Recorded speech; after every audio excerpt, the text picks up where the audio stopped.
Madame, bonsoir. Monsieur, bonsoir. Merci de nous rejoindre ce soir pour cette édition de Regard sur les communes. Après cette Coupe du Monde qui a légèrement perturbé nos programmes, nous revenons désormais à la normale. Vous aurez droit à votre programme tous les mercredis, espace 20h30, 22h. C'est bel et bien sur Dash News. Merci de nous rejoindre d'une problématique ce soir. Et effectivement, nous parlons de la problématique des logements sociaux. Les logements sociaux, cette problématique qui semble perturber plus d'un et qui davantage intéresse les Camerounais, au-delà du Cameroun, les Africains. Nous allons essayer de remuer les méninges ce soir pour comprendre la politique des logements sociaux précisément au Cameroun. Et est-ce que cela a porté des fruits ou cela portera-t-il des fruits? De toute façon, on en verra. Où en sommes-nous précisément dans ce programme gouvernemental des logements sociaux qui a été lancé en 2009, effectivement. Madame, merci de nous rejoindre. Et ça sera bien sûr par le soin de nos panélistes du jour. Ils sont là. Des visages déjà connus par nos téléspectateurs de Dash News. Alors, docteur Noundou est mon extrême droite, le docteur Noundou. Docteur Jean Noundou est bel et bien expert en communication publique. Il est écrivain, d'ailleurs il engage plusieurs casquettes, juriste d'ailleurs de formation. Docteur, bonsoir et merci de nous rejoindre ce soir. Bonsoir à vous, milliers de téléspectateurs. Bonsoir à l'équipe technique. Bonsoir aux compagnonnistes. Votre companiste, effectivement, il est journaliste, un journaliste émérite, j'aime bien le dire, Prince Aristide Ngekam, est bel et bien journaliste, le directeur de la publication de Forum Libre. Prince, bonsoir et merci de nous rejoindre également ce soir. Merci de m'accueillir avec beaucoup de chaleur dans ce somptueux studio de Dash News. Je voudrais déjà vous remercier pour cette invitation et surtout saluer mon copanéliste, Dr Noundou, qui est un aîné, Tout à fait. qui nous a, comment je vais dire ça, accompagné un peu dans la stratégie de la communication, aussi communication politique, parce que c'est une casquette que beaucoup ne connaissent pas de lui. Donc, c'est aussi un acteur de développement, parce qu'on voit toujours Dr Noundou, communication ou juriste, peut-être dans son passé à l'entreprise distributrice d'électricité. Ici, emploi énormément. Voilà. Donc, je suis heureux d'être là et surtout de participer à une émission, comment je vais dire ça, qui intéresse même les populations, qui regardent sur les communes. Une émission citoyenne, on va le dire, qui sensibilise et qui davantage informe les populations et nos maires pour ce qu'ils doivent exactement faire pour que la décentralisation lancée au Cameroun depuis 2010 prenne effectivement de l'envol. Madame, Monsieur, je vous suggère de suivre ce premier élément que nous avons regardé. Nous avons préparé pour vous et nous revenons pour les débats.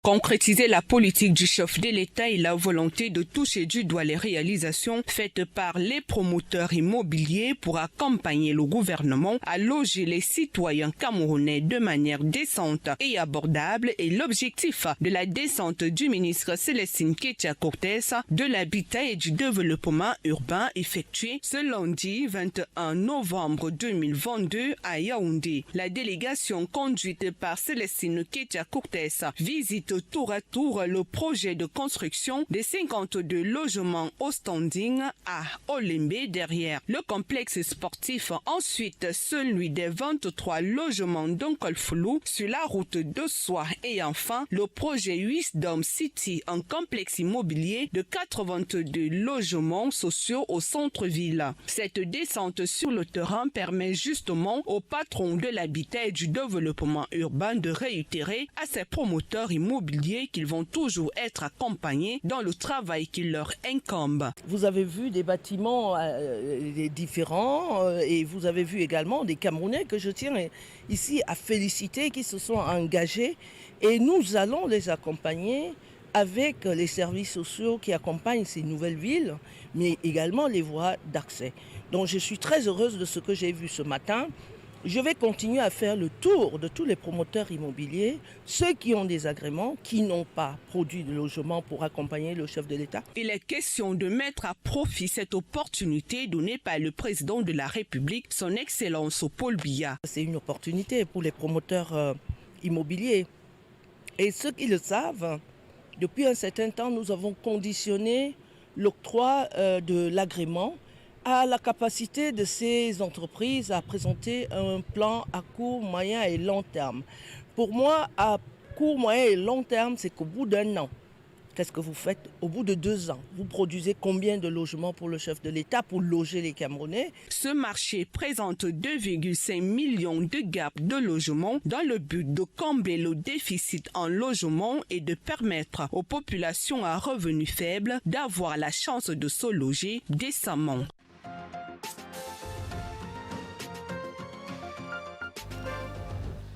Alors, Dr Noulou, peut-être un commentaire d'abord sur ce reportage que vous avez suivi tout à l'heure.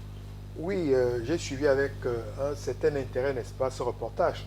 Il faut dire que depuis quelques années, le gouvernement, à travers le ministère du Développement urbain de l'Habitat et sur tous les fronts, se bat, n'est-ce pas, pour sortir le pays de ce déficit de 2 500 000 logements dont on a parlé. Mais il faut savoir que vraiment, c'est un truc, c'est une politique vraiment à minima. Parce qu'en fait, on a annoncé quelques années, on parlait de 10 000 logements, Douala, EDA, Bafoussam, les capitales régionales. Mais en fait, on est beaucoup plus dans la communication que dans les réalisations. Alors, Prince, est-ce qu'il existe un problème de logement au Cameroun, de façon réelle? Oui, oui. Il y a, c'est même, je dirais même, c'est un problème même créa. C'est un problème créa. Le besoin est là. Et le besoin est là et les chiffres sont là. Et les chiffres sont éloquent, vous avez dû le suivre, il y a un gap de pratiquement de plus de 2 500 000 qu'il faut pouvoir combler. Lorsque vous faites dans le ratio entre le nombre d'habitants au Cameroun, vous comprenez que nous avons un véritable problème de logement au Cameroun. Et donc, comme le docteur nous le disait, il y a beaucoup de déploiements, c'est-à-dire qu'en termes, sur le plan gouvernemental, beaucoup d'annonces, beaucoup de projets en cours, mais peu de réalisations. Peu de réalisations, pourquoi? Parce que depuis pratiquement 5 ans, il y a eu beaucoup de communication.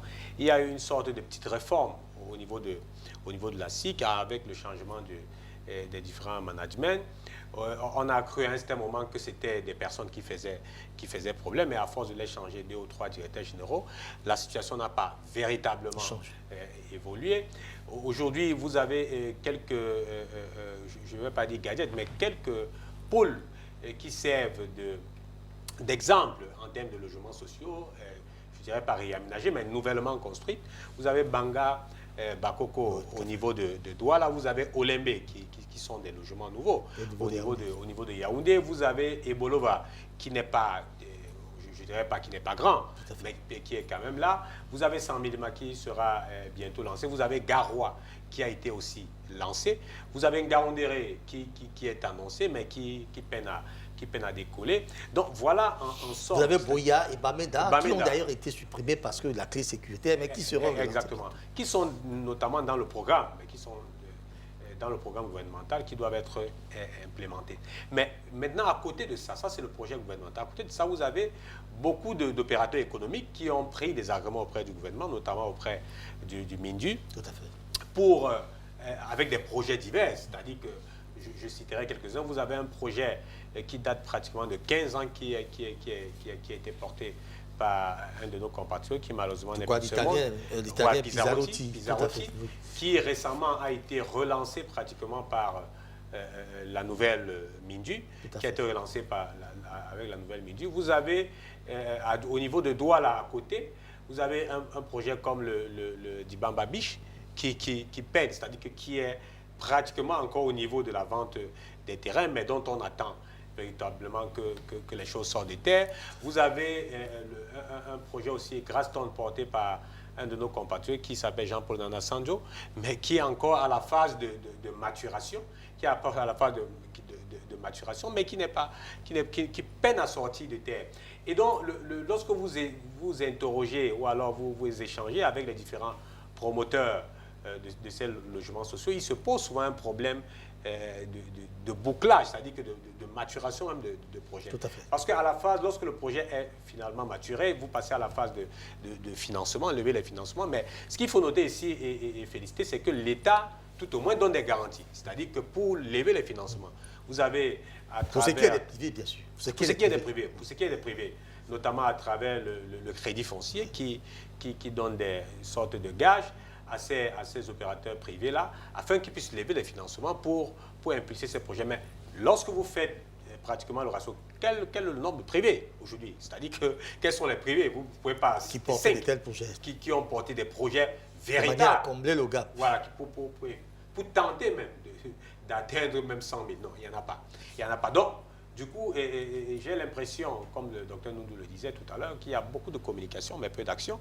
Il faut pouvoir faire une audit, c'est-à-dire que l'audit même des pesanteurs, c'est-à-dire que si ces pesanteurs-là sont au niveau du gouvernement, qu'on puisse essayer de les déblayer afin que les choses puissent véritablement sortir des terres. La SIC même, la SIC aujourd'hui, avec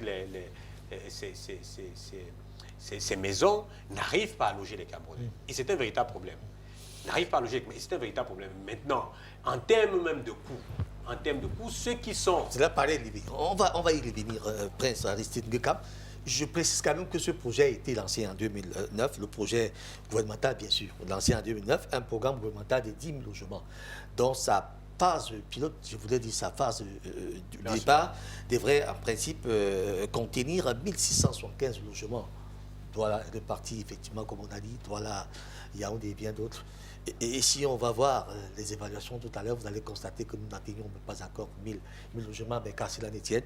Docteur Noundou, finalement, qu'est-ce qu'on interroge dans tout ça? Une volonté d'y aller ou alors les moyens qui sont un véritable problème? Non, c'est un problème plutôt de laxisme, n'est-ce pas, des politiques publiques en matière de logement. Nous devons savoir, la Société immobilière du Cameroun, la SIC, est l'une des premières sociétés qui a été créée en 1952. Tout à fait. Et vous voyez, l'objectif étant effectivement de loger les Camerounais, mais c'était également un creuset du vivre ensemble.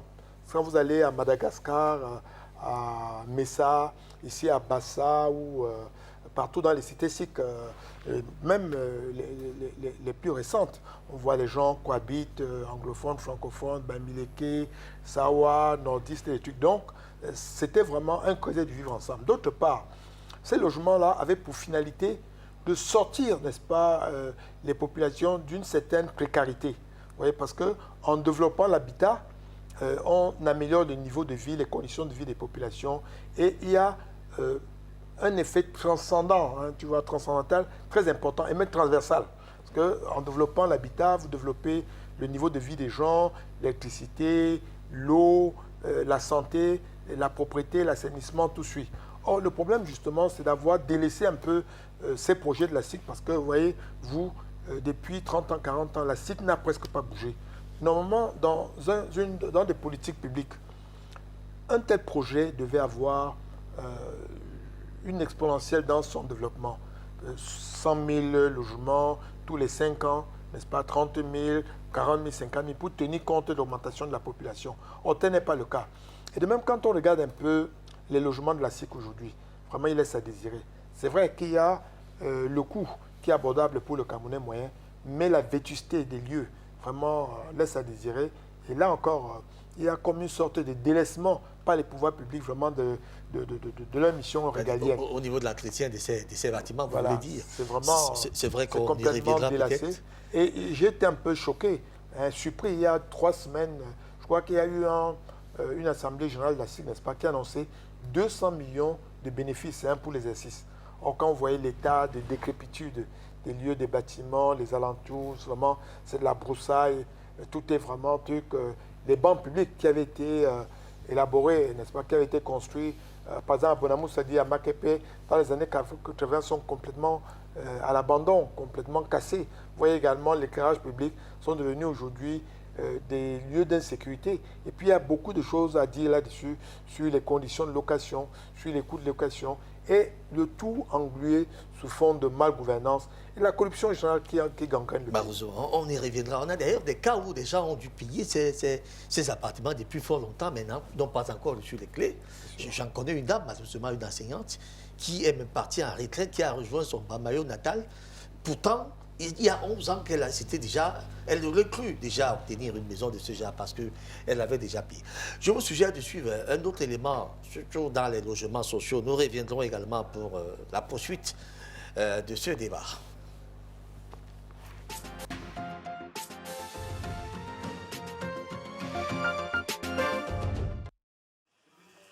logements sociaux de Douala, Banga Bakoko, ce 31 août 2022. 41 nouveaux acquéreurs reçoivent les clés de leur maison des mains de Célestine Ketchakoutes, ministre de l'Habitat et du Développement urbain. Les autorités de la ville de Douala accompagnent Madame le ministre dans cette tâche.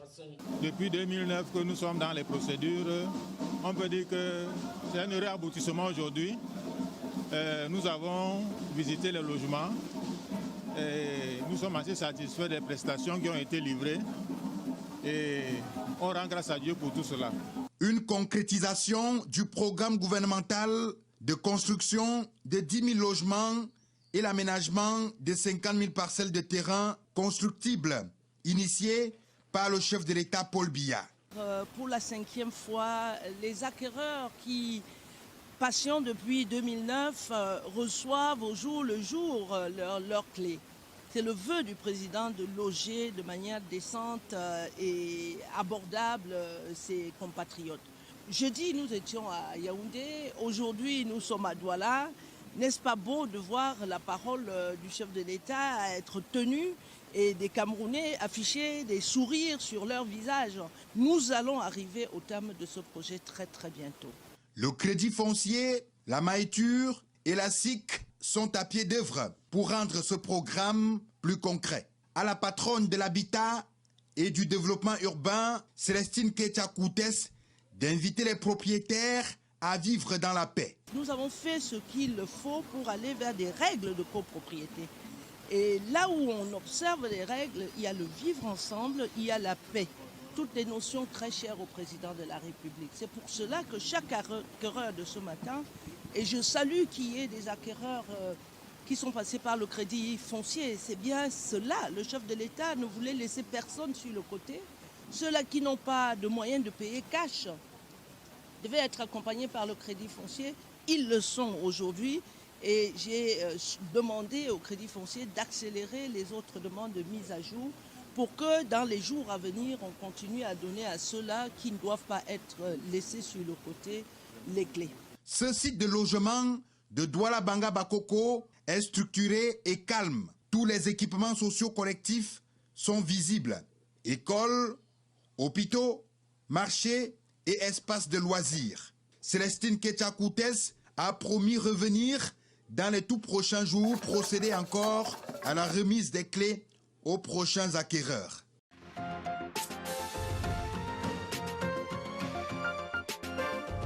Effectivement, de logement de Banga Bakoko. Alors, mais des coûts varient entre 18 et 20 millions de francs CFA, selon nos informations concernant ce logement.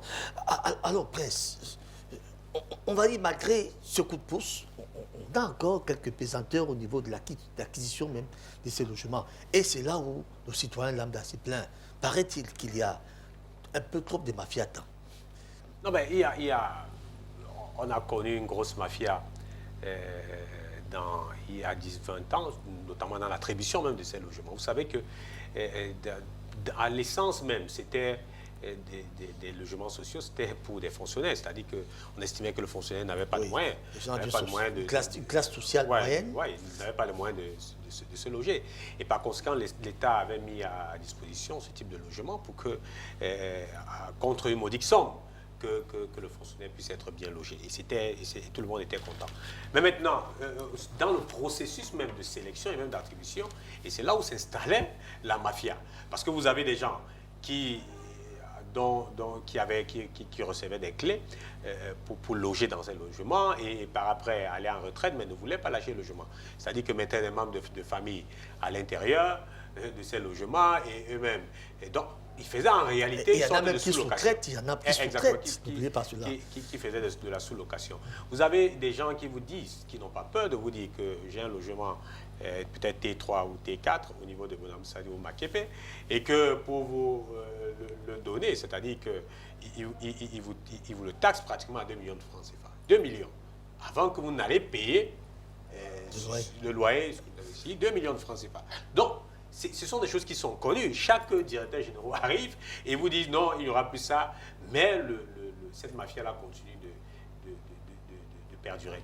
Mais ce qu'il faut noter, c'est qu'au-delà même de ça, il y a le coût. Vous avez parlé d'environ 19 millions. Ça, c'est le moins, ça, c'est le minimum, 19 à 22 millions de francs CFA. Mais combien de Camerounais peuvent se l'offrir? Et c'est la raison pour laquelle le crédit, des instruments comme le crédit foncier existe pour être une sorte de garantie. C'est une sorte de banque, pour être une sorte de garantie, pour vous permettre de payer à échéance. C'est-à-dire que si vous êtes, si vous travaillez dans une entreprise, que ce soit publique ou privée, on vous donne une sorte de virement irrévocable qui vous permet de pensionner chaque mois, mensuellement, votre salaire pour vous acquitter de ce type de logement. Donc, vous avez des gens, aujourd'hui, vous avez des fonctionnaires, parce que ça, il faut le dire, les gens n'en parlent pas beaucoup, à Makepe et à Bonamoussadi, qui ont acquis des maisons là-bas sous 10, 15, 20, 30 ans. Ils n'en parlent pas beaucoup, mais 30 ans. C'est-à-dire que c'était des gens qui n'avaient pas, en termes de salaire mensuel, qui n'avaient pas 400 000 francs CFA.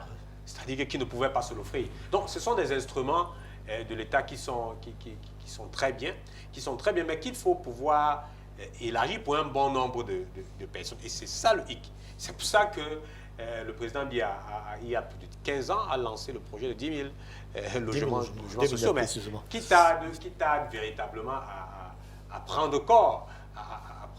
Aujourd'hui, vous avez suivi dans l'un de vos reportages, la ministre rappelait elle-même, ou alors certains témoins, dit qu'ils ont entrepris des démarches depuis 2009, mais c'est 13 ans après qu'ils reçoivent des clés. Imaginez-vous. Vous pouvez un peu imaginer l'étape psychologique. Il y en a certainement qui sont morts. Qui sont même morts. Qui sont morts et qui n'ont pas oui, justement, vous en parlez. J'ai vu la ministre remettre les clés aux ayants droit d'une famille. C'est-à-dire que les parents étaient décédés à Yaoundé. Voyez un peu l'état psychologique de quelqu'un qui s'est saigné, qui a mis de son argent pour avoir un logement. Et peut-être que ce sont les économies de sa retraite, mais qui se retrouvent en location. Vous pouvez imaginer un peu l'état psychologique que cet état des choses a pu causer à certains membres de famille. 13 ans après pour recevoir les clés. Maintenant, il faut que ce type de choses puissent essayer. Il y a cet adage, mieux vaut tard que jamais. Oui, mieux vaut tard que jamais, mais les gens sont restés sur le carreau. À la Camerounaise, mieux vaut tard que jamais. Mais tout au moins, les gens sont restés sur le carreau. Et ce n'est pas bien. Et ce n'est pas bien pour notre société. Docteur Noudou, une réaction aussi? Oui, bon, il faut dire, je voudrais revenir ici, là, n'est-ce pas, sur le problème de politique publique pour expliquer. Le logement social, c'est quoi? Le logement social a une finalité économique. Vous voyez, dans les pays du Nord, on dit que c'est le bâtiment, la pierre, qui booste la croissance. Donc, quand on veut obtenir la croissance, on améliore, n'est-ce pas, la politique du logement. Ce soit par la baisse des taux d'intérêt, n'est-ce pas, des prêts immobiliers, c'est encore les différentes taxes, n'est-ce pas, incitatives qui vont amener vraiment à construire, à lancer le bâtiment. Il faut dire également que le bâtiment est l'un des biens les plus sûrs. Quel est le problème au Cameroun? Quand vous allez dans les pays du Nord, les prêts immobiliers s'étendent sur 30, 40 ans. Pourquoi? Parce que vous avez un gage. Le problème, c'est que ce qu'on vous demande, au départ, on vous demande par exemple 5% d'apport. Les 5% constituent une sorte de garantie au départ. On sait que la valeur vénale résiduelle est toujours inférieure à la valeur de l'immeuble, puisque la pierre augmente chaque année. Un bâtiment que vous achetez aujourd'hui à 100 francs, dans 3 ans, 4 ans, il peut monter à 150 à 200 francs. Quand bien même vous aurez, par exemple, 50 francs, 100 francs de déficit, en vendant l'immeuble, les sociétés vraiment immobilières ne perdent absolument rien. Et ça, c'est une réalité qui est complètement méconnue chez nous. D'autre part, quand on parle de ces acquisitions-là, Madame la ministre parlait tout à l'heure de 41 logements et de 100 ou de 52 ou de 82. C'est des efforts louables du gouvernement, mais c'est vraiment en deçà, n'est-ce pas, des attentes. Imaginez-vous qu'une ville comme Douala, le taux de croissance de la population est exponentiel, eu égard vraiment à tout ce que nous voyons, l'exode rural, les problèmes sécuritaires qui amènent des trucs. Or, le problème du logement, c'est difficile. Donc, voilà. Et le logement également accompagne toutes les autres politiques publiques. Voyons par exemple le logement, que ce soit l'électricité, les assainissements, la voirie, tout ceci. C'est en ce sens que le logement format social est important. Et le logement social ici, là, est le fait de l'État, ce n'est pas le fait des particuliers. Parce que quand bien même les particuliers vont investir, la finalité, c'est le rendement, c'est la rentabilité à très court terme. Or, le logement social a l'avantage plutôt de s'incruster dans une politique publique de long terme. Et c'est en ce sens que des sociétés comme la SIC ont échoué.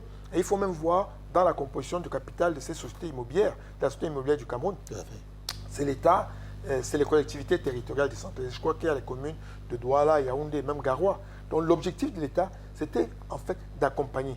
Bon, ben, ces compagnies, cette société n'a pas failli aujourd'hui en termes de prix. Il faut dire que les prix sont abordables. Mais il y a une dégradation vraiment de la qualité de vie, n'est-ce pas, qui perturbe et qui rend vraiment à néant tous les bienfaits vraiment qu'on pouvait récolter de cette croissance-là. Alors, je m'en vais vous donner le programme gouvernemental de logements sociaux. Il faut dire que cela a été lancé en 2009, un programme de construction de 10 000 logements sociaux à travers le pays, couplé à l'aménagement de 50 000 parcelles constructives avec une phase de pilote de 1665 logements. Est-ce qu'on en est là? Je vous rappelle également que la construction de 1675 logements à Yaoundé, Lundé, à Douala, Banga, Bakoko, on a d'ailleurs vu quelques extraits tout à l'heure, pour un coût de 77 milliards de francs CFA. Ça, c'est le coût de cet investissement. La construction de 1520 logements sociaux avec la coopération chinoise pour un coût de 40 milliards de francs CFA. La construction de 10 000 logements sociaux et équipements socio-culturels par la firme Pizzarotti. On parlait tout à l'heure de l'italien. Donc, 1000 logements en phase pilote pour un coût de 113 milliards de francs CFA. Il faut le rappeler, la construction de 800 logements dans le cadre du plan triennal pour l'accélération de la croissance pour un coût de 50 milliards de francs CFA financé par la Banque Atlantique. Est-ce qu'on en est là? On verra tout à l'heure quand on va arriver à l'évaluation. Alors, Prince Aristide Ngeka, je voudrais comprendre un peu cette équation qui semble très difficile au point où les particuliers doivent s'investir dans le domaine des logements sociaux. Finalement, on va dire, c'est aussi un domaine où les affaires peuvent être fructueuses. Oui, mais le marché est là. C'est-à-dire le marché, là, les chiffres sont là pour susciter même les opérateurs économiques à investir là. Aujourd'hui, vous avez un boom, notamment un boom, une sorte de boom économique au niveau de, je prends rien que le cas de Douala et de Yaoundé, où des gens peinent à se loger. Des gens peinent à avoir des logements décents. Et je peux vous dire que les Camerounais sont friands, je dis même friands de très bons logements. C'est-à-dire que lorsque le logement est bien fait, les Camerounais, même moi, ils n'hésitent pas à payer le coup.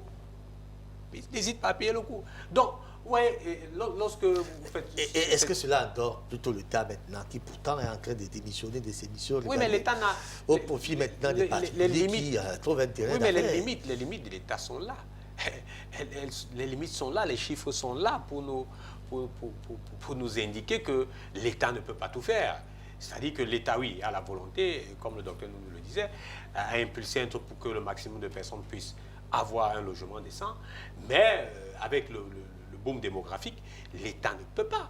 L'État est incapable. Il ne peut pas parce qu'il n'a pas de moyens, ou bien parce qu'il y a plusieurs autres chantiers à attaquer. Entre les moyens et d'autres chantiers, l'État n'arrive pas. Le constat est clair, c'est que l'État n'arrive pas à couvrir ce pan de la vie de la vie sociétale. Mais ce qu'il faut noter, c'est que les opérateurs n'investissent pas parce qu'ils savent que ce n'est pas rien, que c'est un marché qui peut produire et donner beaucoup d'argent. Moi, je connais un opérateur économique du côté de Yaoundé qui a fait pratiquement près de 10 logements témoins, des duplex, mais qui sont en train d'être arrachés comme des petits pains.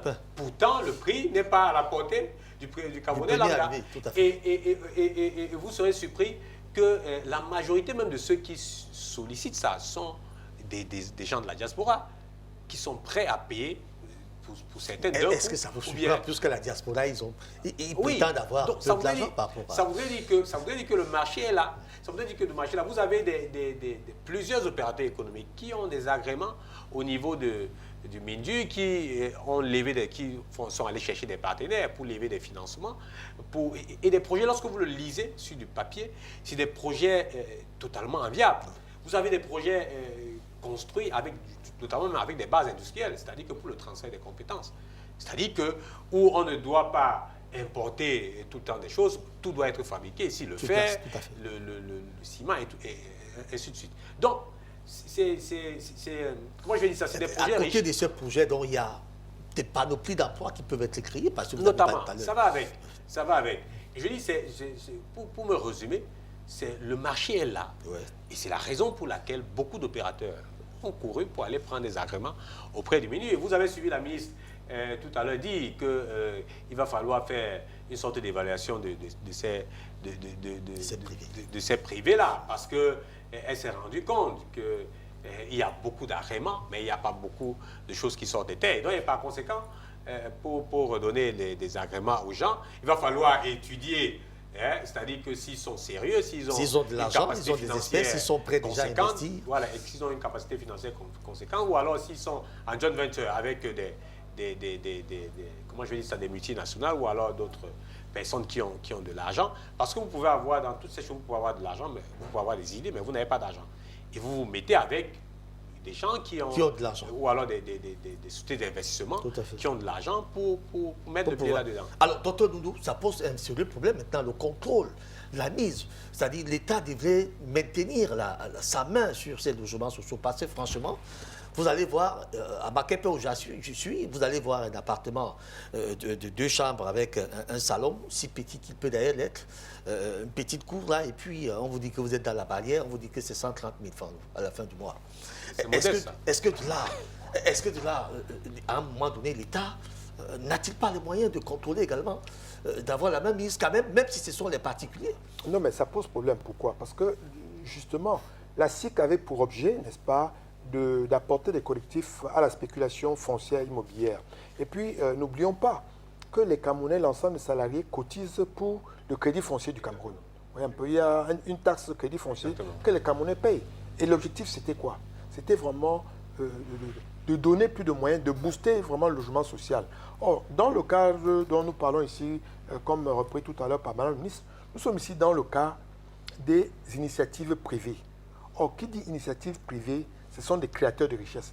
L'objectif, c'est de rentrer rapidement dans les gains et cela fait qu'on aboutit un peu à cette inflation sur le coût de logement. On va payer un an de loyer avec 2 autres mois. La SIC aurait dû, n'est-ce pas, avoir, dans le cadre des politiques publiques, avoir une politique de déploiement de tel nombre de logements par mois, par an, et sur 5 ans, sur 10 ans. Et à côté également, la MAGZI, la MAITU, avec les problèmes des acquisitions des terres et la mise à la disposition des populations. J'ai expliqué tantôt que vraiment avec le crédit hypothécaire, le prêt hypothécaire, il est très facile de contrôler le logement. Parce que le logement, vous ne pouvez pas emporter. Vous donnez des prêts pour du béton ou du pain, de la farine. Du jour au lendemain, le gars peut déménager, quitter le Cameroun ou bien quitter la ville. Maison, vous pouvez pas emporter. Le logement est là. Et je dois dire, n'est-ce pas, que nous avons beaucoup d'exemples. En Afrique, par exemple, il y a des organismes panafricains, par exemple Zénith, n'est-ce pas, qui financent vraiment des projets avec des dettes souveraines. On a également des cas de la Côte d'Ivoire, n'est-ce pas, que j'ai visité souvent. Quand vous arrivez à Abidjan, on vous dit citer les 300, citer les 500. Ça veut dire quoi? Vous voyez par exemple ici, telle institution financière va à Yassa, prend 10 hectares qu'on aménage et puis qu'on donne aux salariés, n'est-ce pas, qu'on vend aux salariés. L'avantage étant vraiment sur tout bénéfice, parce que le coût, les aménagements, et d'autre part, vous avez une population qui est sereine, qui se reconnaît. Il est facile d'assurer les autres services, que ce soit par exemple le transport entre le lieu de service et le truc. On peut aménager un dispensaire, une école, étant entendu qu'il y a déjà une noyau dur. Donc, tout ce côté vraiment de développement a été complètement ignoré. Et c'est pour ça que je pense que le problème du logement social, c'est un problème de politique publique. Vous voyez un peu là, c'est un problème de politique des intérêts. J'ai travaillé à un moment donné, responsable, n'est-ce pas, du contentieux, j'ai été amené à négocier, n'est-ce pas, avec les banques pour des prêts, des trucs. On vous dit, le prêt c'est 10%. OK. Mais quand vous venez, on vous dit, il y a les assurances, il y a un truc de consolidation, il y a la TVA. Vous vous rendez compte que le moindre prêt porte à 22, 23, 24%. Et j'ai posé une question à laquelle on ne m'a jamais répondu. J'ai dit, quel est le taux effectif global du prêt? Parce que dans les pays du Nord, c'est ça, on parle du taux effectif global, qui est l'ensemble des fonds que vous mettez à disposition. Et étant entendu également qu'il y a un échéancier qui commence dès le premier ou le deuxième mois. Et vous commencez à payer même avant d'avoir commencer le bâtiment. Et c'est ça le problème du crédit foncier. C'est ça le problème des politiques publiques de construction, des aménagements. Donc il y a vraiment énormément de choses à voir. Il faudra voir peut-être les différés, voir des trucs. Il y a beaucoup de gens qui ont été plutôt ruinés, n'est-ce pas, par ces grosses entreprises publiques parce qu'on a donné des prêts aux gens. Avant même que ça ne commence, il y a une inflation galopante sur le prix. Il y a également l'environnement global de corruption dans lequel nous évoluons. Donc des gens qui prennent, qui partent, et du coup vous vous retrouvez vraiment endetté avant même d'avoir achevé le bâtiment. Et ceci pose vraiment beaucoup de problèmes. Il y a énormément de choses à voir, à dire de ce côté-là. Je vous suggère de suivre cet autre élément que nous avons préparé pour vous et nous revenons pour les débats.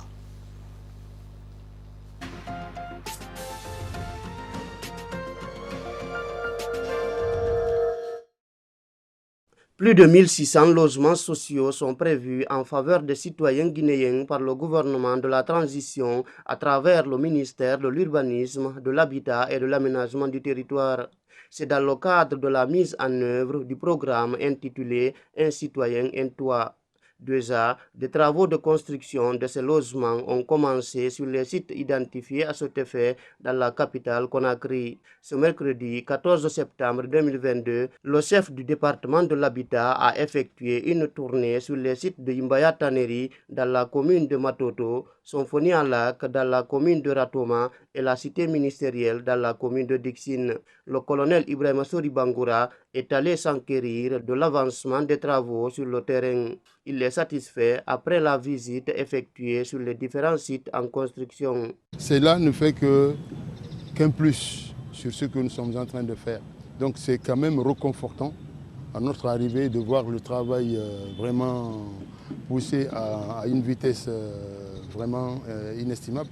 Donc je suis content de ce que j'ai vu aujourd'hui et j'encourage ceux-là qui s'occupent de ces réalisations de prendre beaucoup plus de courage encore, malgré, je sais qu'il y a des difficultés, mais nous allons nous investir pour encore donner du tonus à ces travaux. Donc je suis très satisfait de cette visite et très encouragé en tout cas. Félicitations à l'équipe qui s'occupe et aux différentes entreprises ou sociétés qui ont la charge de ces constructions-là. Des appartements de haut et de moyen standing seront mis à la disposition des citoyens d'ici la fin de cette année un peu partout dans ces sites en construction. Cela pour permettre à chacun d'être dans un cadre de vie convivial au quotidien. C'est en tout cas la volonté affichée par le ministère de l'Urbanisme, de l'Habitat et de l'Aménagement du territoire. Je voudrais bien dire au peuple de Guinée que la volonté du CNRD est de faire en sorte que chaque citoyen ait un toit. C'est la volonté. Mais ça peut se faire, ça se fera progressivement. C'est ce programme-là qui a commencé.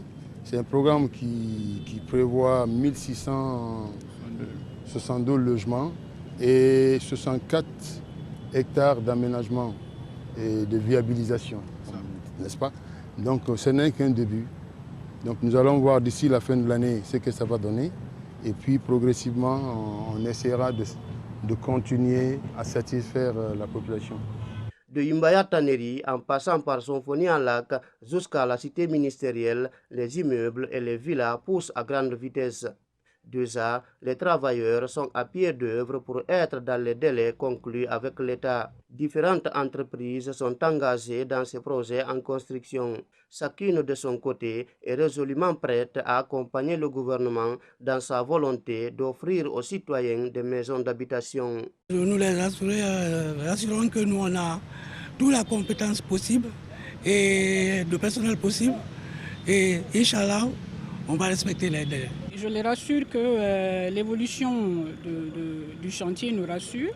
Le promoteur, c'est un promoteur qui est vraiment motivé, qui est là, qui est prêt à nous accompagner dans le projet des logements sociaux, un projet phare du pays, un projet qui a été réfléchi, qui a été mis en place pour vraiment régler la problématique du logement en Guinée. Le souci aujourd'hui, c'est d'accompagner le gouvernement pour résorber le déficit en logements sociaux auquel tient à cœur vaillant le président de la République. Et c'est le souci réellement qui nous anime. Et ensuite, promouvoir l'insertion des jeunes. 30 bâtiments seront réalisés à la cité ministérielle de Dixine, 376 logements prévus au compte de l'État à Imbaya Taneri et environ 700 autres logements envisagés sur le site de Symphonia Lac.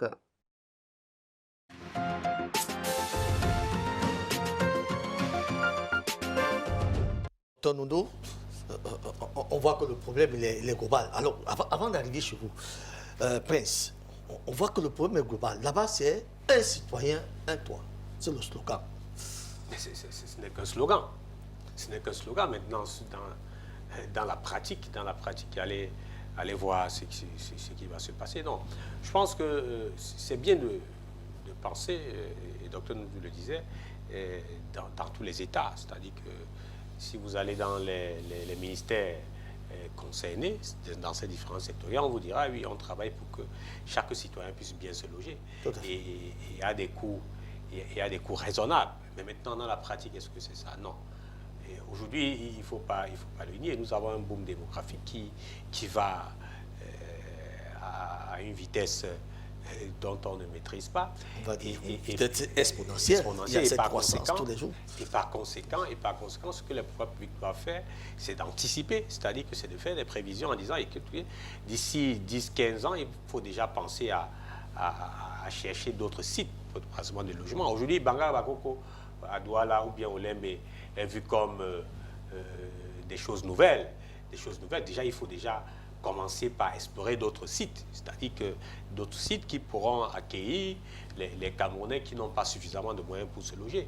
Et il le disait, dans l'investissement en termes dans le foncier, de façon générale, est une chose importante.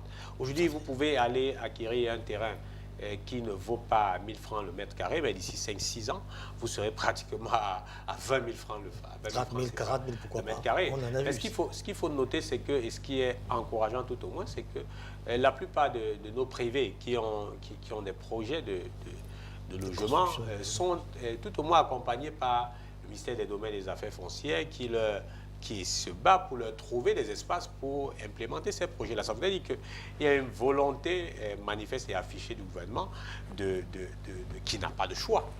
Dans tout le pays, qui n'a pas de choix. Il devrait y aller. Parce qu'il faut pouvoir loger des citoyens.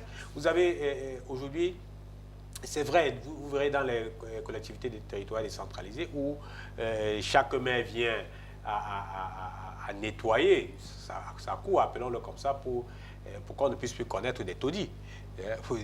Des taudis.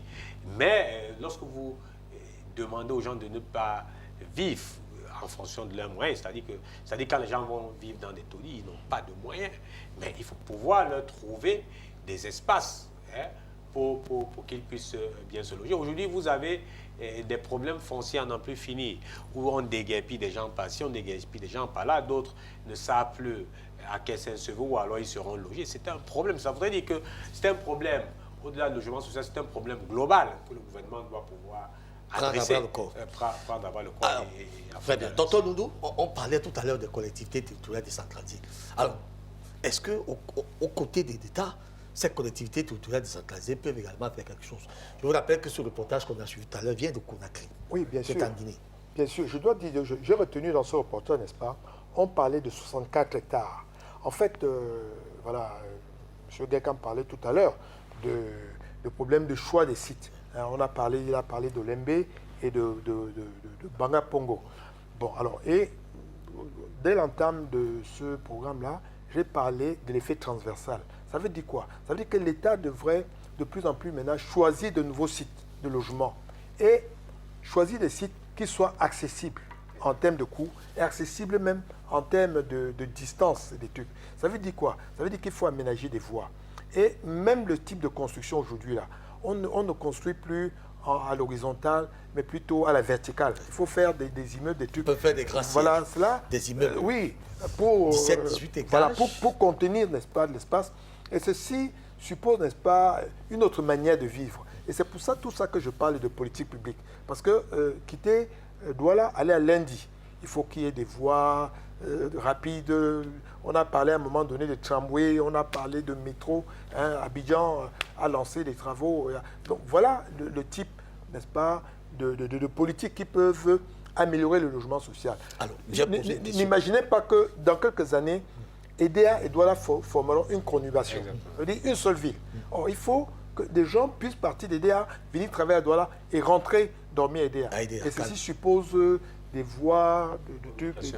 Alors, Prince, j'ai demandé tout à l'heure, à côté de l'État, les collectivités territoriales décentralisées ne peuvent-elles pas aussi s'y mettre dans cette question de logement? Oui, mais à quelle échelle? À quelle échelle? Lorsque vous prenez nos tout au moins celles urbaines, c'est-à-dire que prenez tout au moins avec Prenons des villes reculées. Oui. Si Douala et Yaoundé sont peut-être pris en charge par l'État du Cameroun qui se bat déjà, il y a des arrondissements reculés. Exactement. Exactement. Balmayo, par exemple, c'est pas ou d'autres qui ont besoin quand même. Oui. Mais exactement, mais prenons le cas, par exemple, où il y a un boom démographique comme à Douala et à Yaoundé. Et c'est pour ça que vous verrez qu'il y a un focus, l'État fait un focus dans les grandes métropoles. Vous voyez un peu, l'État fait un focus dans les grandes métropoles. Pourquoi? Parce que si vous prenez le cas, je prends le cas par exemple de Douala 3 qui est totalement ouvert, Douala 3 et Douala 5 qui sont totalement ouverts. Oui, la mairie peut envisager ce type de projet, mais malheureusement, c'est des projets encore centraux. Vous voyez un peu, le MINCAF, aujourd'hui, n'attendez pas que le ministère des Domaines puisse déléguer ses pouvoirs, parce que c'est des éléments sensibles. Ça veut dire qu'il y aura des lourdeurs administratives au point où oui, la commune va se non, décrocher. c'est des choses sensibles, c'est comme l'armée. C'est comme n'attendez pas que l'État puisse confier, je ne sais pas, un pan de la gestion de son armée à une mairie, non. Mais si les particuliers s'y investissent, ça veut dire que même les communes peuvent y aller de façon particulière. Oui, mais pour lever, c'est un problème de moyens. C'est un problème de moyens. Et c'est pour ça que je dis que c'est un problème véritable de moyens. La décentralisation. Oui, la décentralisation. Oui, l'État commence à déblayer, c'est-à-dire à affecter des ressources importantes au niveau des collectivités territoriales décentralisées. Mais c'est pour faire quoi? C'est pour entretenir le train-train quotidien des populations. Quand vous parlez des ressources importantes, ça me surprend. Oui, mais c'est important. Ils reçoivent 18 millions de francs du fonds routier pour l'entretien tous les trimestres. Ils reçoivent, je ne crois pas, on parle d'une dotation d'1 milliard de francs pour la décentralisation. C'est rien du tout. On parle des 7% qui sont extraits sur les 15% qui ont toujours été demandés. Mais jusqu'ici, je crois que c'est rien du tout par rapport. Mais Pépin, je prends avec le coût de vie, aujourd'hui le coût de l'inflation que nous vivons au Cameroun. Construire une maison, c'est-à-dire que vous avez un truc de 3 pièces, c'est pas... Vous êtes pratiquement à 10 millions de francs CFA. Allez demander à une mairie qu'elle puisse faire peut-être 200 bâtiments. Faites un peu les calculs et vous verrez ce que ça peut coûter aux mairies. Mais maintenant, si les mairies doivent pouvoir le faire, elles seront en position de business. Ce ne serait plus du social. Vous voyez un peu? Ce ne serait plus du social. C'est pour ça que c'est une responsabilité qui incombe à l'État central. C'est une grosse responsabilité. C'est une très grosse responsabilité. Ça, c'est de donner les maires. C'est de donner les maires, les exclure dans non, je ne les exclue pas. Je dis, ils peuvent requérir. Et je pense que ça doit être fait l'objet d'une sorte de délibération au niveau du conseil pour autoriser le maire peut-être à investir, à faire ce type d'investissement, et qu'elle soit peut-être rentable. Je prends par exemple le cas de la Caisse nationale de la prévoyance sociale, qui a beaucoup de biens, parce qu'elle a beaucoup d'argent, vous voyez, qui achète des terrains, qui construit des immeubles, mais qui doit pouvoir être rentable pour essayer de rentrer dans ce fait, parce que c'est une sorte de banque qui s'entretient afin de continuer à honorer à ses engagements. Donc, ce type de choses, bien, c'est une belle idée que vous venez de mettre. Il faut pouvoir accompagner ces mairies. L'État central doit pouvoir accompagner ces mairies. Il faudrait que l'État puisse donner un license à ces mairies ou alors aux exécutifs communaux pour qu'elles puissent lever des financements, pour qu'elles puissent faire par exemple des joint ventures avec, je ne sais pas trop, avec des organismes ou bien des investissements dans le cadre de la coopération internationale pour faire ce type d'investissement. Mais qu'on puisse attendre qu'elles puissent faire du social, ce sera un peu difficile. Avec les moyens. Avec les moyens. Alors, on va suivre cet autre reportage. Je vous suggère de suivre ça. C'est le 4e d'ailleurs. Nous allons revenir ici pour les débats. On suit ça avec beaucoup d'attention.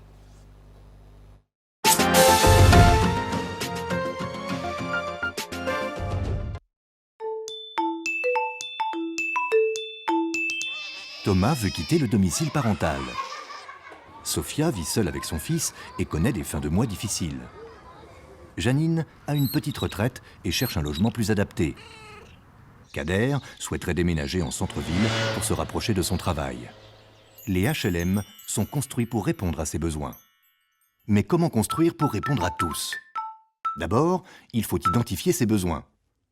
Sur chaque territoire, on analyse en détail le marché immobilier, les évolutions démographiques, les perspectives économiques. À partir de ces données, les collectivités déterminent le nombre de nouveaux logements nécessaires. C'est ce qu'on appelle le programme local de l'habitat. Ensuite, il faut choisir les HLM les mieux adaptés. Un HLM, cela peut être un appartement ou une maison, en location ou en accession sociale. Il y a aussi des logements adaptés au handicap, des logements foyers pour accueillir les plus fragiles, des résidences étudiantes et des foyers de jeunes travailleurs. Leur point commun, ce sont des logements abordables et de qualité qui tiennent compte des ressources de leurs occupants. Et qui dit logement abordable, dit aussi facture maîtrisée. Aujourd'hui, les HLM consomment en moyenne 30% d'énergie de moins que les logements privés. Mais où construire? Trouver des terrains libres et abordables devient de plus en plus difficile. L'action des collectivités est essentielle pour anticiper les nouveaux aménagements et veiller à ce que les HLM s'insèrent dans des quartiers bien intégrés à la ville, proches des services publics et des commerces. Et pas seulement dans des zones urbaines, mais aussi en zones rurales où les besoins existent. Puis vient l'étape du financement.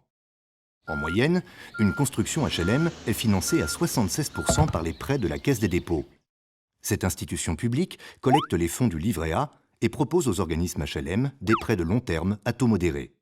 Ces prêts sont remboursés au fil des années par les loyers. Les 24% restants, eux, sont financés par les autres acteurs, dont les organismes. Les investissements en HLM pèsent donc très modérément sur les finances publiques. Les HLM créent des emplois non délocalisables et contribuent au dynamisme de l'économie locale. Enfin, les logements sont attribués. Une commission d'attribution est mise en place par l'organisme HLM.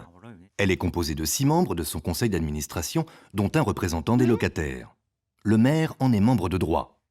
Pour chaque logement, la commission examine 3 candidatures en prenant en compte la situation des ménages et les priorités d'attribution. Construire des HLM, c'est donc agir pour la mixité et le vivre ensemble dans nos quartiers et dans nos villes.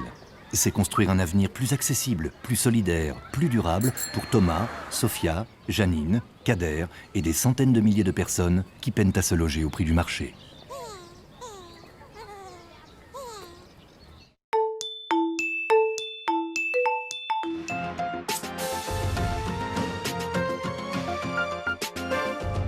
Alors, docteur Nono, c'est vous qui aimez prendre des exemples de l'Occident. Je crois que vous êtes suffisamment régalé.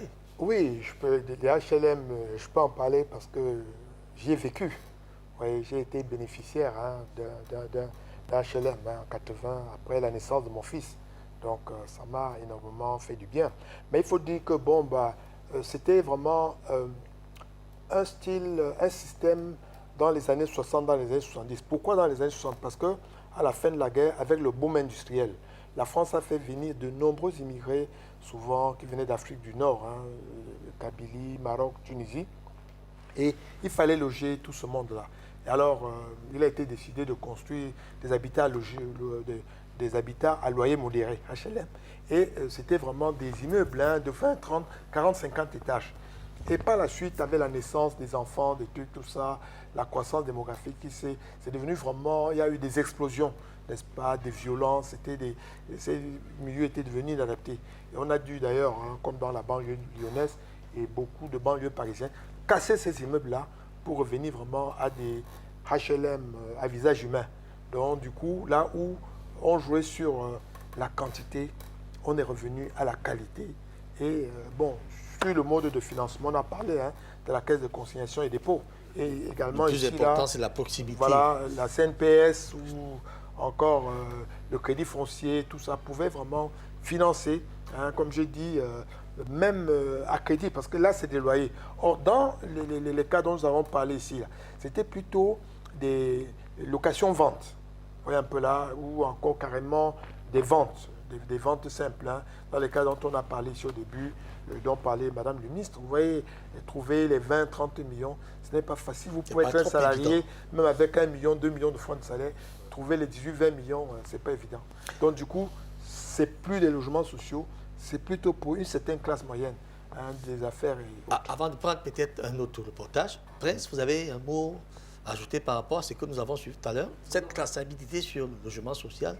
Non, mais c'est typiquement à l'Occident, mais lorsque vous le prenez, vous essayez de le contextualiser, s'il y a quelques boulots d'étranglement, c'est-à-dire que comparativement à ce qui se fait là-bas, il y a des politiques publiques qui sont suffisamment pensées, qui marchent véritablement. Ici, nous peinons à les mettre en mouvement. Il se pose un véritable problème de moyens affectés même à ces logements. Et vous savez, on ne nous a pas souvent dit, peut-être au public, les raisons pour lesquelles les logements tardaient à être mis à disposition, parce qu'il se posait un véritable problème de moyens. C'est-à-dire que vous avez des opérateurs qui ont gagné ces différents marchés, qu'on n'a pas payé, ils étaient obligés d'arrêter le marché. Donc, il y a tout ce méli-mélo que l'État n'a pas voulu exposer à la face du citoyen. Donc, ce type de reportage nous sert un tout petit peu d'exemple pour dire, écoutez, on peut le faire, c'est possible, mais que ces projets-là soient suffisamment maturés. Lorsqu'on dit suffisamment maturés, ça devrait aller de pair avec des moyens. Contextualisé. Contextualisé. Tout à fait. Alors, je vous suggère de suivre cet autre élément, toujours dans le cadre des logements sociaux. Nous revenons pour le débat.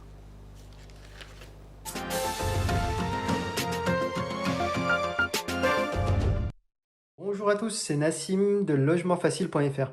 Donc voilà, comme promis, je vous fais une petite visite de l'appartement qui m'a été attribué, donc le T3 de 65 mètres carrés en région parisienne. Donc ici, nous avons un grand séjour. Donc on a réussi à mettre une table à manger, etc., etc. Sans vis-à-vis, donc c'est plutôt pas mal. Donc ça, c'est les espaces communs. Donc voilà pour le salon. Désolé pour le bazar. Ici, on a la cuisine, donc pas immense, mais on a l'avantage d'avoir une cuisine séparée du salon, donc c'est pas mal. Elle n'est pas immense, mais très fonctionnelle. On a réussi à mettre la machine à laver, un lave-vaisselle, un four à micro-ondes, etc. Donc, plaque de cuisson, pas de souci à ce niveau-là.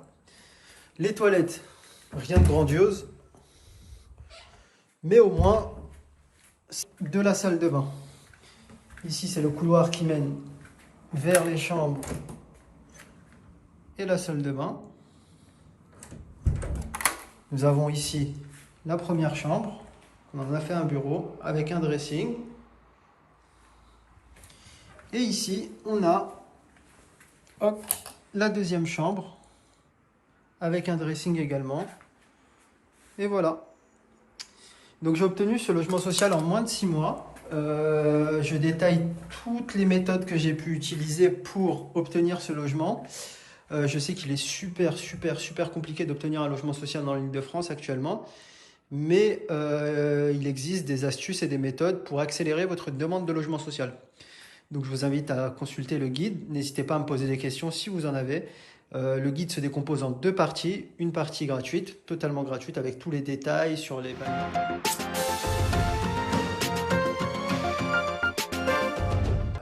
Il nous présentait son logement, son appartement. Il était lui-même en train d'apprécier son appartement. Ces types de constructions sont typiquement européennes. Vous avez vu, c'est tellement vaste. Le salon peut être déjà un appartement. Le salon seul est déjà un appartement ici. C'est vraiment très utile. Et non, le salon seul n'est pas... Non, ça dit un seul salon de Douala. Non, le contraire plutôt. Un seul salon ici, là, peut représenter un appartement là-bas. Quand vous voyez un T3, ça dit 2 chambres de 63 mètres carrés, c'est des chambres qui font pas 8 mètres carrés. Tout est vraiment... En Occident, c'est une autre logique de construction. Les espaces sont très réduits et utilisés vraiment avec beaucoup de parcimonie, beaucoup de finesse. Vous voyez, il était content de dire que dans sa cuisine, il peut avoir de l'espace pour la machine à laver, pour un micro-ondes, pour un truc. Bon, ici, il dit c'est pas mal. Nous avons des cuisines de 15, 20 mètres carrés au minimum. Oui, parce que c'est déjà ça. Donc, on voit ici 2 chambres, un salon. Même à la SIC, 2 chambres, un salon. Vous dépassez vraiment les 80 mètres carrés. Alors, donc, passons un peu à c'est un problème de contexte. Passons maintenant à l'évaluation des logements sociaux au Cameroun. Je vous ai promis ça tout à l'heure. Et selon Madame le ministre, je vais dire, du développement urbain, de l'habitat et du développement urbain, Célestine Ketchakotez, 540 logements ont déjà été construits, dont 120 à Yaoundé et 420 à Douala. Sur les 1675 attendus, c'est-à-dire dans la phase pilote, on parlait des 1675 logements qui étaient attendus dans les 10 000 logements. Le projet a pris corps depuis 2009. Nous sommes en 2022, c'est-à-dire que 11 ans, combien 13 ans. 13 ans plus tard, nous n'en sommes qu'à 120 plus 420. Faites des calculs, vous allez constater. Vous êtes dans les 540, 540 logements sur 1675 attendus. Et pour d'autres projets, notamment dans cette évaluation, pas de 1520 logements de la coopération chinoise sont achevés à 100%, selon Madame le ministre. Les 800 logements du plan trinal sont exécutés à 75%, car il faut rappeler pour des raisons de sécurité, le nord-ouest et le sud-ouest ont vu un bémol. Là-bas, on devait avoir 100 logements à Boya, 100 logements à Bamenda. Tout cela est arrêté pour des raisons de sécurité. Le plan d'ailleurs trinal a été suspendu dans ces deux zones-là. On parle de la construction de 10 000 logements et équipements sociaux, culturels par Pizarrotti, qui affiche d'ailleurs un taux d'avancement de plus de 11%. On comprend que c'est encore en train de sortir. 11% en 10 ans, hein, c'est un peu un pilotage à la camerounaise. On comprend cela. On est donc dans ce domaine de l'évaluation. On apprend quand même que le directeur général de la CIC a réceptionné le 24 juin dernier à Ekoko 2, non loin d'ailleurs de la localité de pour ceux qui connaissent Yaoundé, les matériaux et les autres équipements devant permettre la réalisation du projet de construction de 10 000 logements par l'Italien Pizarrotti. Quand on parle de 11%, vous comprenez que rien n'est encore sous terre. Il faudra 40 ans pour y arriver. Bon, il faut reconnaître quand même, comme excuse, l'État aujourd'hui est confronté à des difficultés sérieuses, notamment ces problèmes sécuritaires qui absorbent vraiment une bonne partie du budget, et un endettement aussi marqué, n'est-ce pas, avec les infrastructures de la Cannes. Il faut parler également de l'inflation galopante née de la guerre d'Ukraine et des trucs d'importation, de la crise et puis aussi de la baisse, n'est-ce pas, des prix de matières premières. Donc, les caisses sont vides. Parlons un peu de ce projet, effectivement, ce projet d'Italien Pizarrotti qui nous intéresse, un peu pour voir des financements, pas d'un projet pour lequel deux prêts d'un montant total d'un peu plus de 115 milliards de francs CFA ont déjà été signés. Le premier a été signé le 1er mars 2017. Et entre l'État du Cameroun et la banque italienne Itanza San Paolo, il faut le rappeler, selon la Caisse autonome d'amortissement, qui est d'ailleurs le gestionnaire de la dette publique au Cameroun, on parle d'environ 45,4 milliards de francs CFA qui ont déjà été décaissés, notamment depuis 2020. Le premier prêt de 14,1 milliards de francs CFA est déjà entièrement consommé, puisqu'on consomme facilement ici au Cameroun, qu'on voit exactement ce qui ressort des terres. On nous apprend également que il a été conclu d'ailleurs par un taux d'intérêt de 4,9% pour une période de grâce de 30 ans, bel et bien de 3 ans et une maturité de 7 ans. Le second crédit d'un montant de 101 milliards affiche déjà un taux de décaissement de 31%. Il a été conclu pour un taux d'intérêt de 1,7%, une période de grâce de 3 ans, une maturité de 21 ans. On parle d'un taux de décaissement de 31% alors que les bâtiments ne sont pas encore sortis des terres. Est-ce que les autres 69% qui restent nous permettront alors effectivement de voir les 10 000 logements? On attend voir dans les jours. Quand on parle de 45 milliards pour 10 000 logements, vous faites le ratio, vous voyez que vraiment par logement, c'est rien. C'est vraiment une goutte d'eau. Prince Aristide Guekam, pour contourner cette équation de détournant, parce qu'on a comme impression que là, la machine est assez lourde de passer effectivement. L'argent sort, mais on ne voit pas effectivement ce que ces agents c'est. Pour contourner cette équation de détournement, qu'est-ce qu'on pouvait faire? Non, mais justement, on n'y peut rien, parce que je pense que le fait de susciter les apports ou alors la collaboration, l'accompagnement d'un opérateur d'expérience comme Pizarrotti pour le financement de ce type de logement social était la bienvenue. Il faut noter que c'est un projet que je connais très bien. Vous pourriez avoir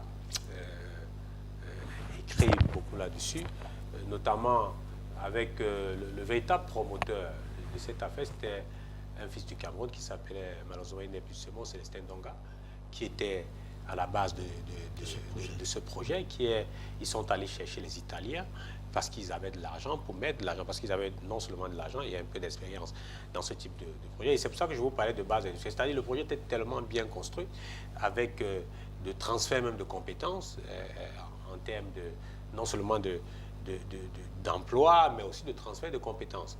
Donc, donc, il y a eu un problème entre les différents protagonistes, les partenaires, notamment Célestin Donga pour la partie camerounaise et les Italiens. Ils ne sont pas entendus sur un certain nombre sur les termes du contrat. Et le projet a stagné. Beaucoup n'en parlent pas beaucoup. On n'en parle pas beaucoup, mais c'est l'une des raisons pour lesquelles ce projet n'avait pas véritablement décollé. Et bien après, lorsqu'ils ont essayé de faire la paix, il y a eu beaucoup de légèreté, ça il faut le noter, sur les dépenses. Vous avez parlé des dépenses dispendieuses, sans toutefois que le projet puisse sortir de terre. On avait à peine, il y a 2 ans à peine, à situer où la base même de ce projet-là était au niveau dans les périphéries de Yaoundé. Il y a eu beaucoup de raisons, notamment sur l'importation même, c'est-à-dire l'acheminement de l'infrastructure, c'est-à-dire qu'au niveau des facilités, donc nous en parlait, prôné par le gouvernement du Cameroun. C'est-à-dire que les opérateurs eux-mêmes se sont retrouvés en train d'être obligés de dédouaner un certain nombre de choses alors qu'ils n'étaient pas consignés dans le contrat au départ. C'est-à-dire que c'était un projet piloté par le président de la République, ça il faut le dire. C'est lui qui avait mis son cachet là-dessus parce que c'était un projet très bien construit, mais que malheureusement les égos des uns et des autres n'ont pas... A fini par plomber. Non, a fini par plomber. Mais comme maintenant, depuis quelques années, il faut le noter, c'était un projet notamment intrinsèquement piloté par le MINDU. Mais pour l'évolution rapide de ce projet, on l'a confié en partie, c'est-à-dire que l'organe technique qui devrait accompagner ces opérateurs-là, on l'a confié à la SIC. C'est la raison pour laquelle vous verrez que lorsque les matériaux arrivent, c'est le directeur général de la SIC qui va le réceptionner, parce que ce sont les techniciens en réalité de l'État. Ce sont les techniciens de l'État. Donc nous espérons que ce projet qui a reçu tous les accords, vous vous souvenez que le président de la République, c'était même à la suite du voyage présidentiel entre l'Italie et le Cameroun que ce projet est né, que des Camerounais ont conçu ce projet en disant, écoutez, les Italiens, si vous avez de l'argent, voici un bon projet, et vous l'avez cité aujourd'hui, avec des différents taux d'intérêt aux différentes phases. Cependant, c'est un très bon projet que le MINDU doit pouvoir suivre avec beaucoup d'acuité, avec beaucoup d'attention, en mettant un point d'honneur là-dessus, pour qu'elle puisse se réaliser, parce qu'il y a un véritable projet, un véritable problème de logement au niveau du Cameroun. Et justement, à la finalité, pour sortir à la finalité, ça ne devrait pas... Pourquoi l'État du Cameroun a mis de l'argent et a donné des garanties? Je puis vous rappeler que l'État a mis de l'argent là-dedans par le truchement du ministère de l'économie.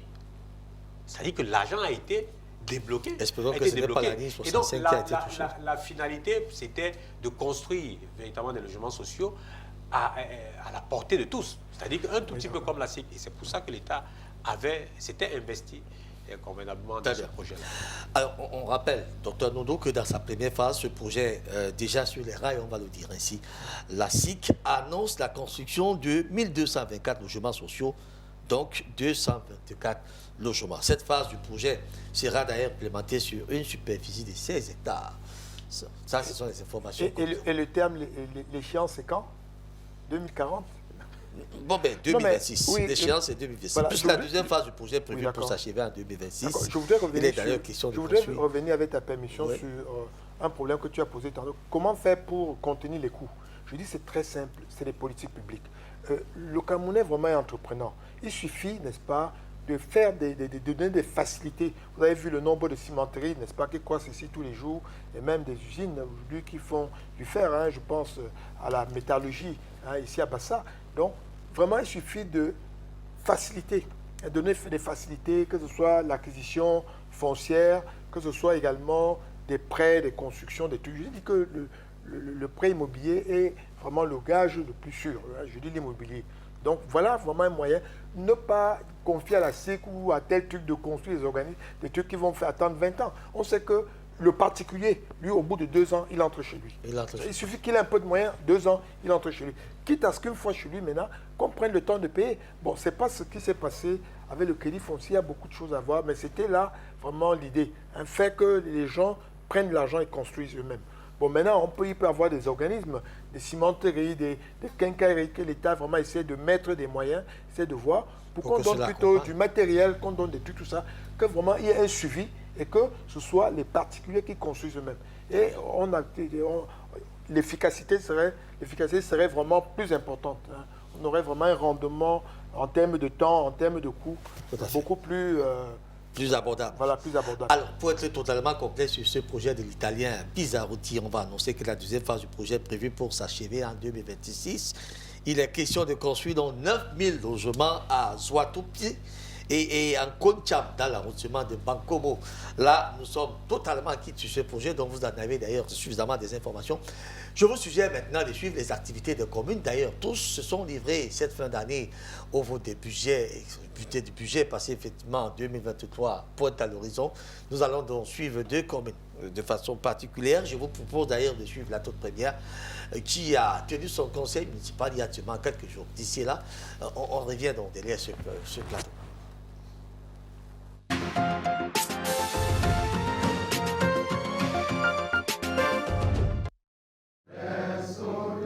Le projet de budget de la commune de Magba pour le compte de l'exercice 2023, présenté et approuvé par le conseil municipal, s'élève à 1,558 milliard de francs CFA.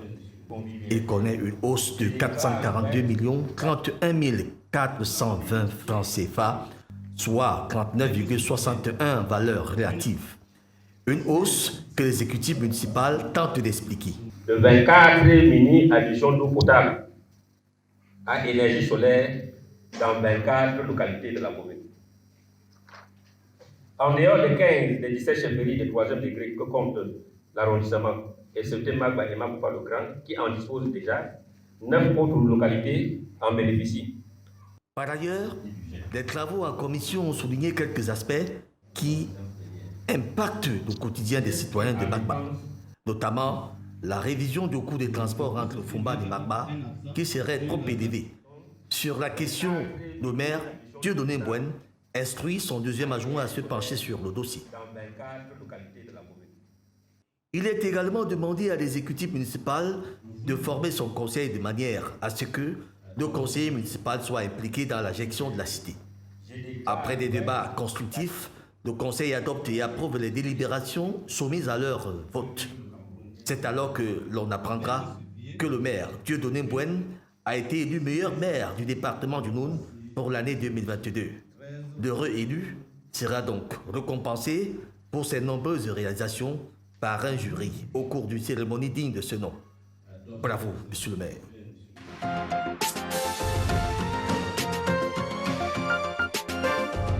Alors, nous parlons là du budget de la commune de Magba. 1,558 milliard de francs CFA. Il faut dire que ce budget, il est parti. Hein. Il y a là quelques années, on était dans les 200 millions, 300 millions. Il est maintenant à 1 milliard, avec des réalisations qui pointent à l'horizon, un grand marché qui sort des terres, le marché central des Magba, et des mini-adductions d'eau qui se multiplient dans la zone. Un véritable développement qui se pointe au sein de cette commune, depuis, en fait, avec sur l'onction de Dieudonné Mbouenne, qui est d'ailleurs le maire de la commune de Magba. Alors, des budgets, parfois, on se demande si ces budgets sont le plus souvent réalistes. Quand on entend le milliard, on a comme l'impression que c'est dans les caisses. Non. Le budget, même par essence, ce sont des prévisions. C'est-à-dire que c'est des prévisions de recettes, c'est des prévisions de dépenses. Vous voyez un peu, c'est-à-dire que comment on conçoit, vous pouvez concevoir par exemple un plan d'investissement, vous faites une sorte de simulation. À côté de ça, vous vous dites que pour construire, j'ai par exemple besoin de 10 milliards. Et maintenant, comment faire pour avoir les 10 milliards, avoir les poches de recettes, et ainsi de suite. Donc, ce sont des prévisions maintenant qu'il va falloir aller chercher. Vous avez par exemple de l'argent fixe, je préfère le dire comme ça, fruit de la décentralisation. Vous verrez que la plupart même des budgets des communes ont grimpé justement à cause de l'effet de la décentralisation. Les différentes choses qui étaient concentrées dans les sectoriels ont été totalement transférées dans les communes. Et c'est la raison pour laquelle les maires n'auront plus de l'excuse pour dire qu'ils n'ont pas fait ci ou ça ou telle réalisation, parce qu'ils ont le plein pouvoir aujourd'hui, ils ont les manettes, ils ont la bourse, et donc par conséquent, ils doivent pouvoir combler les populations en réalisant des choses pour eux.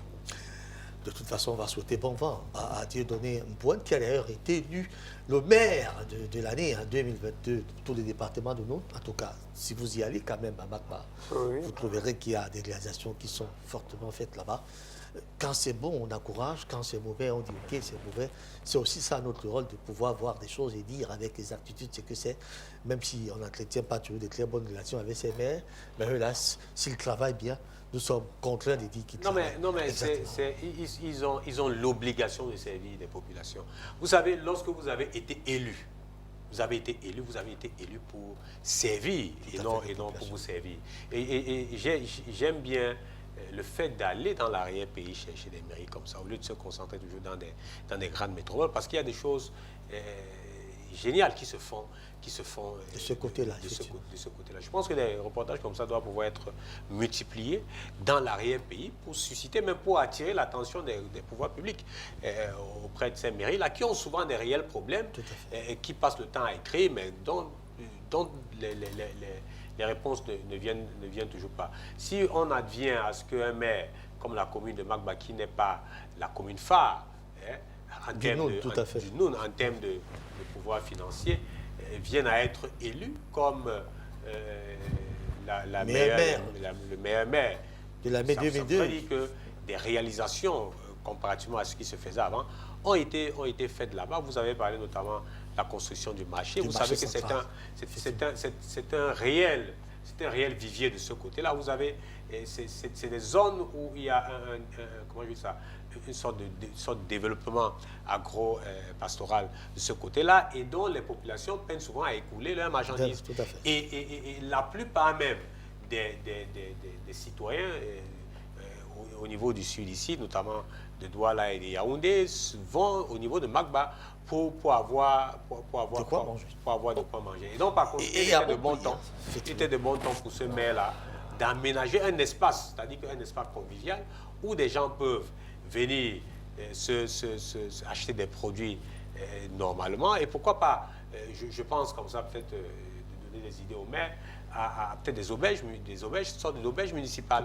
Parce que là-bas, les opérateurs n'arrivent pas véritablement. Et non seulement ça, cette ville-là risque d'être une ville carrefour, qui va relier le nord-ouest, la Damawa. C'est une ville, avec le barrage. Avec le barrage de Bankim qui est juste à côté. Vous parlez tout à l'heure des investissements que doivent faire les maires.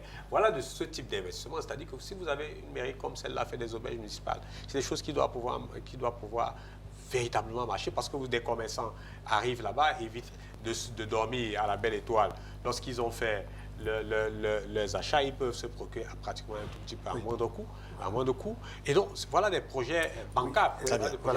Je voulais relever deux choses, n'est-ce pas? Je voulais rapidement relever deux choses auprès de moi. Premièrement, c'est la participation des populations. Ça veut dire que dans la quasi-totalité de nos mairies, on ne prend pas en compte, n'est-ce pas, l'opinion, les désirata des populations. C'est rare de voir des maires comme ça en fin d'exercice appeler les populations, leur dire voilà ce que voilà. Première chose, c'est ça. Deuxième chose aussi, c'est le problème de suivi et évaluation des projets. Ça veut dire qu'en fait, on a conçu un marché. Il est de bon ton que le maire dise voilà, ce marché a coûté 100 milliards. Parce qu'il y avait 40, ceci, on a pris un terrain, on a fait ceci, cela. Donc tout, vraiment, c'est les chiffres qu'on balance comme ça là. Et se pose même vraiment le problème de leur pertinence. Un peu. Bon, néanmoins, il faut encourager, les mecs qui travaillent, ceux qui sont là, et qui font vraiment des trucs au quotidien. Il n'y avait pas que la commune de Magba qui nous a intéressés, celle de Bonaléa aussi. Notre ami Enes Pokor, lui également a tenu son conseil municipal d'ici, il y a là quelques jours, et nous avons eu le plaisir de recevoir ces images. Je vous suggère de suivre avec beaucoup d'attention cet autre conseil municipal, consacré également au vote et à l'examen et le vote du budget 2023 de la commune de Bonaléa.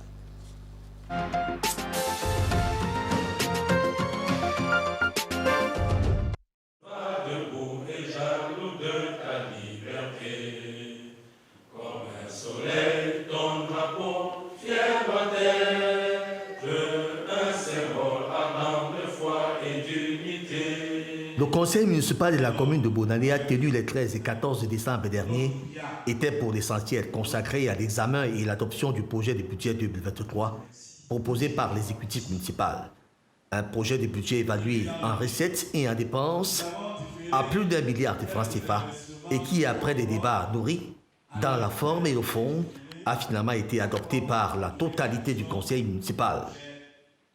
Il est réaliste parce que nous sortons d'un budget de près d'1,5 milliard et en fonction des dispositions de la circulaire où on nous demande de faire des prévisions réalistes, nous avons pensé, malgré la mobilisation des ressources au 30 novembre qui se situe à plus d'1,2 milliard, nous avons pensé faire un budget réaliste, quitte à ce qu'il y ait des correctifs budgétaires tout au long de l'exercice 2023. Et c'est la raison pour laquelle aujourd'hui, nous pouvons nous dire que parti d'un compte administratif de près de 400 millions au début de notre mandature, nous sommes passés en puissance à 1 milliard et nous comptons maintenir cette montée en puissance en 2022. Déjà, nous sommes à plus d'1,2 milliard en 2022 et le compte administratif sera à plus d'1,3 milliard. Ces assises ont également donné lieu d'examen des rapports de performance au 15 novembre 2022 et du rapport d'exécution du budget au 15 novembre 2022, ainsi que l'examen du rapport sur la situation et les perspectives économiques et sociales. À chaque rapport, les conseillers ont voulu en savoir davantage pour mieux s'édifier. Ce fut donc dans un climat serein, sous le regard admiratif du préfet du département de Mungo, qui a effectué le déplacement pour la circonstance. Au terme donc de plusieurs heures de travail, l'on pouvait lire ce sentiment de satisfaction qui se dégageait des visages des participants. Nous faisons une montée en puissance et vous verrez, si nous sommes encore là jusqu'en 2024, notre compte administratif va fleurir 2 milliards. A noter qu'avant l'entame des assises du conseil municipal consacrées à l'examen et à l'adoption du projet de budget 2023 de la commune de Bonaléa, le grand public s'est régalé d'ailleurs du camion de ramassage d'ordures ménagères présenté donc en grande pompe sous la bénédiction des autorités traditionnelles et religieuses présentes.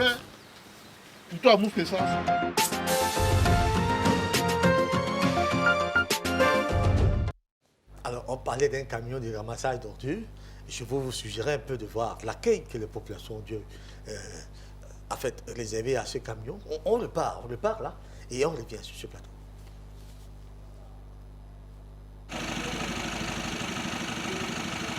C'est ça, on n'a pas assez de... Apollinaire.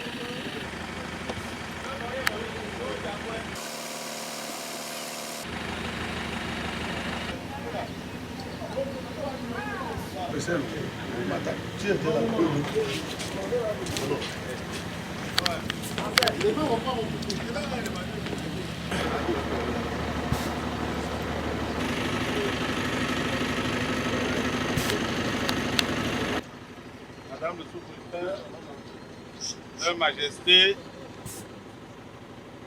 la commune de Bonaléa a eu, dans le cadre de la coopération décentralisée avec le syndicat intercommunal à vocation multiple de Sibom, a donc reçu ce don de camion mini-ben qui est, n'est-ce pas, destiné à la collecte des ordures ménagères.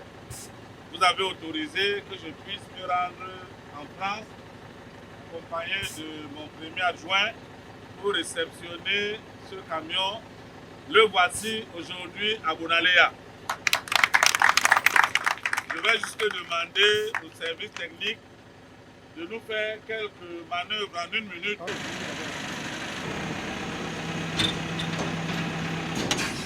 Il y a des manœuvres à l'arrière, prends les poubelles, viens là. Viens vers à la décharge. Donc, c'est bien. Awungwa mboy ato amboy iske basu akwandi asala ndi neketi bon bambo basu la babasala ala o muta boss aton la to yeni nkeni lo akonge mboy ala ndof ma bes sangome sa somwe inu la so to amu fe sanson Il a un bon yes. Oh, ça a déjà dit l'amba Joanne, ouais. Un bêche. Nous t'avons moulon de faire un moussin son. Elle est belle là. Il est angé. Ça cause même là.